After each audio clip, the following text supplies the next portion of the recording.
All right, back on the Phoenix. This is a kind of unexpected video. Just got home from work and found some more hardware. These little clamshells that you can see there that I had from, used to work at a auto parts store, and they switched retailing, blah blah blah. Had a bunch of hardware they were getting rid of. So I parked my truck between the building and the dumpster that they were throwing it all in, and rehomed some of it, let's say that. And what I got from that bin was some flanged, what do they call them? I just call them flanged nuts, but they have the little teeth on the bottom there. So when you do your two nuts together thing, they really lock together. So I put a not important washer in between them that it really bit into focus, and put it on this stud here, and then remembered I had this thing, the old impact driver. Got a 6-point socket on there to help reduce the chances of stripping. It's 12 points like the strip, and gave her a couple good healthy smacks on the head, and this one came right out. So I wasn't expecting it to work. I'm still in my work clothes, and my wife's gonna murder me if I ruin these clothes with engine oil and Croil and every other thing, but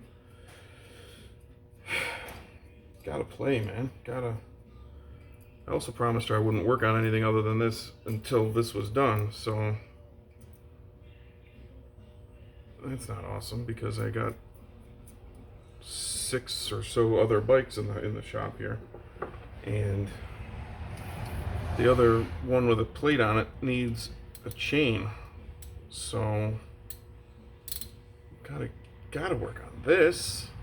I'm being half sarcastic, we literally had that conversation, but it's okay. Now when I smack this, some of these markers are probably gonna fly off. One did earlier, so I'm going to just take them off, because I can just look down at the block and see where they're still in or not. All right, here we go.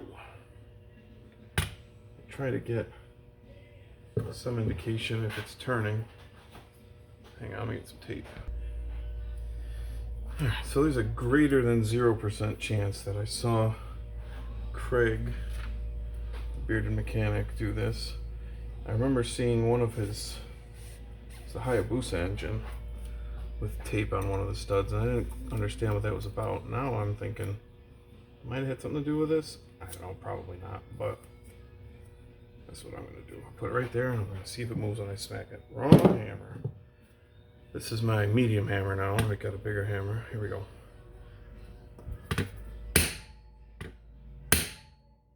That's not turning at all. There it went.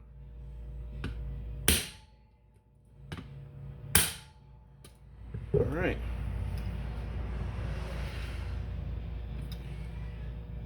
I broke it loose, now I should be able to do it with the socket. Oh, I didn't think of the frickin' impact driver. I got the thing.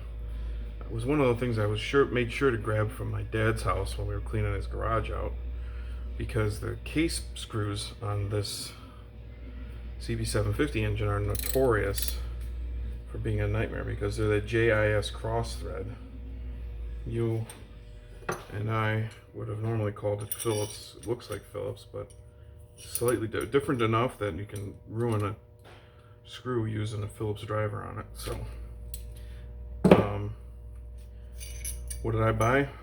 Of course I bought number 3 Phillips bits for it, because planning on ruining them, planning on buying a bolt set, case bolt set anyway. Haven't quite decided which direction I'm going to go with that. I'm thinking hex cap screws, because that seems to be the most readily available kits. I kind of would rather have just a normal, give you an example, just a regular hex with a flange instead of an Allen driver. I'd rather have something with that kind of a head on it for my case bolts if I can. We're going to see if I can find it.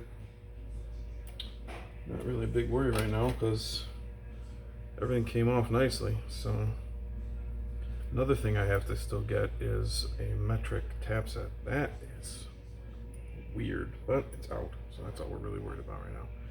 All right, so that's all of these. I still have these two, and this guy. This is the one that makes me nervous because it's rusty and crusty, and I'm just giving it all the Kroil, like a hold in that little cavity there. And I'm thinking the Kroil is helping. I don't know. Could be snake oil. But everybody that knows about Kroil says to use it, so use it I will. So the failure point on this is going to be that soft washer, but I'm okay with that. And I know if I put these two flange nuts together and get them really hooked in, I'm never going to get them apart. So that's why I want the washer in there. I know that's kind of the point, to get them hooked together and they never come apart, but really they need to be able to come apart. Okay. And I already kind of half showed you in the last video, I think, kind of half ruined the bolts that I had. Got my tape flag on here.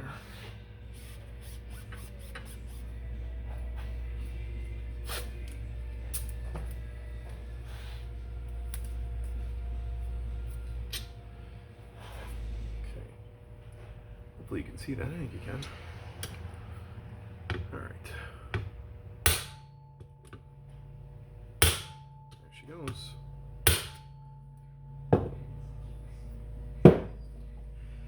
I mean, this is why I like working on stuff, because it's fun and I enjoy it when it works, but it's like, it shouldn't be that surprising and that exciting, because it's like, of course it works. Yeah. As soon as I say it, these nuts start slipping instead of turning. All right. Find me a little bit. Squeak tight. Gotta put it on righty tighty before you do that. Yeah, this washer's already starting to give it up, but got one more little squeak there. That's not quite as far as I'd like it to be on there, but it's gonna work.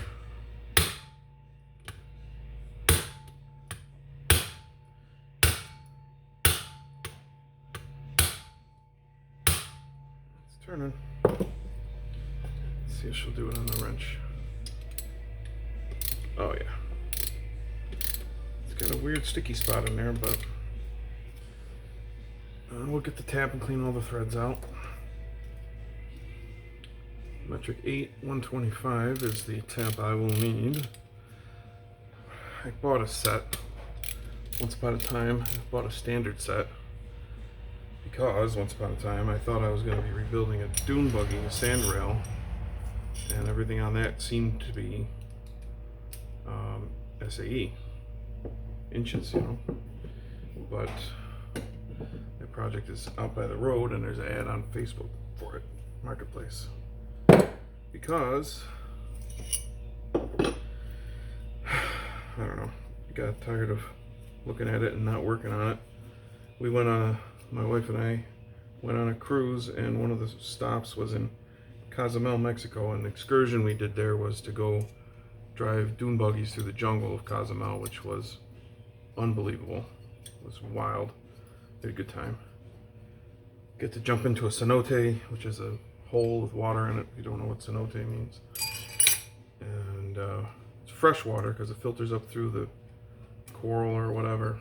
Anyway, we drove Volkswagen dune buggies, sandrail kind of open dune buggy things, not fiberglass body. And my wife Eleanor giggled and had a great time and laughed. And all she did was hold on. I got to drive the thing, and it was a good old time. We got back, we're telling this story to a friend who says to me, "Hey, you know, I've got a friend that is selling a couple of those. One of them is a project, one of them is a runner, And I said, well, let me get the project one. My dad has a Volkswagen kit car that's got a body on it. Looks like an old, I forget what year range, but like teens, like pre-movies kind of time. Bugatti race car. I could do it with my dad. We can build the thing together.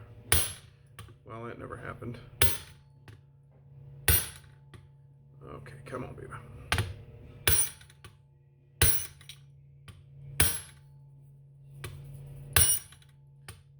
This one's not turning.